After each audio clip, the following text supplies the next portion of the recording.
Thursday, February 15th, 2018. Welcome to Sportsbook. Betting Insight today from SBRpicks.com. I hope you enjoyed a lovely Valentine's Day with whoever you chose to spend it with. But we got to get down to business. Valentine's Day is over, and if you missed any action, we're going to give you the recap right here on Bad Beats, Bad Bets, and Bad for the Books to open the show. Big game breakdown. Coming up next, a pair of NBA on TNT winners plus a Pac-12 showdown. But let's start with a bad night for NBA favorites, especially the bigger chalk. -6 or higher last game before the break. Favorites 1-6 against the spread. Not really showing that. Well, we saw a lot of games that were insane comebacks, but 48 minutes of good basketball. There wasn't a lot of that from the chalk last night. Definitely something to think about if you're considering betting the T-Wolves versus the Lakers tonight with Minnesota as double-digit chalk there. Couple of bad beats, brutal beats. I mean, what do you say? The Pistons are up 24 in the fourth quarter against Atlanta. Last game before the breaks, Hawks on the second night of back-to-backs. Atlanta's not bringing anything, right? Well, they chased them all the way down to 4 in the final minute. Pistons got bet up from -8.5 up to -10.5. That wasn't good. Detroit does not get the money. 24-point lead in the fourth quarter, last game before the break. Doesn't matter. Hawks get the money. Tough beat if you had the Pistons. Ton of under money in that ballgame as well. Bet from 212 down to 207. Another bad beat, and this one was bad for the books too. Knicks led by 27 points. They were up 68-41 against Washington last night. Did they cover +4.5? No, they did not. Ouch. The defense already on break for both teams. The total got steamed up over 205 to 210.5, landed 231. But when you're talking about a 27-point lead and you can't cover as a dog, sorry, that's a bad beat. My condolences to anyone that had Nick back. And of course, they lost by 5 to make it that much uglier at +4.5. I don't know what to call this one. Bad beat. Kentucky. I wanted to talk about Kentucky. They were bet up from 8.5, +8.5 to +10, then back down to +9. The game lands 10. Wildcats led 59-55 with under 7 to play in that contest.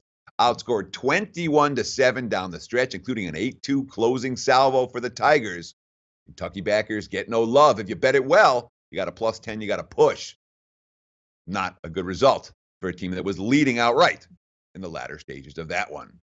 Bad for books. Well, no shortage of these last night. Let's see. Money poured in against Philadelphia. No Embiid. You know how the markets work. Embiid's in. The money pours in on Philly. Embiid's out. The money pours in against Philly. Embiid didn't play last night. I'll give the Sixers credit. They rallied from 24 down to win the game, and it was almost a disaster landing for the books. It could have fallen right in the middle, but Tyler Johnson made a three-pointer. Cut it to 5, down to 2 with point of 4 seconds left of that contest, or 0.4 seconds left of that contest. Bottom line, Sixers were not a good side, and that was not a good result for the house. Miami took all the money. Miami got the money. The Heat continue to make their backers money every night. Couple of totals real bad for the books last night. The Pacers Nets under 214.5 to 211.5. Where did it fall? 211. Ouch. Not a good result for the books. All that money cashes. And, of course, the Lakers-Celtics over. Or, sorry, the Clippers-Celtics over. 208 up to 2, what did it get bet up to? 210.5, 211.5, I think it was in that contest. Over flies. Not a good result for the house. The Celtics limp into the break. And the Clippers, man, they're picking up energy right now. DeAndre Jordan, all of a sudden the go-to guy on offense. 30 points against Boston. He ate him up in the low post. One more worth talking about, the Lakers-Pelicans. The over got bet from 224 all the way up to 231.5. Well, it landed 256, 139, 117 final. We'll be talking about the Laker defense in a few minutes as we break down Lakers T-Wolves on TNT tonight in Big Game Breakdown. But for last night, Anthony Davis, 42 points in 33 minutes. He was pretty unguardable anyway. Look at that dunk. Not going to stop that.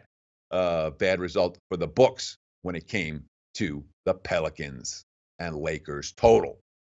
More bad for books. A couple in college ranks. 2 blowouts. St. Joe's took a ton of money against Fordham, bet up from -4.5 to -7. They won that game by 16 Xavier bet from -4.5 to -6.5 against a Sleeton Hall Pirates team that's slumping a little bit right now. Impressed with Xavier of late. And boy, they're setting up a showdown against Villanova on Saturday. You can be confident that's going to be part of the Sportsbit Big Game Breakdown on Friday's show. But the bottom line last night, Musketeers 102-90 over the Pirates. That not a good result for the books, as Xavier bet up from -4.5 to -6.5.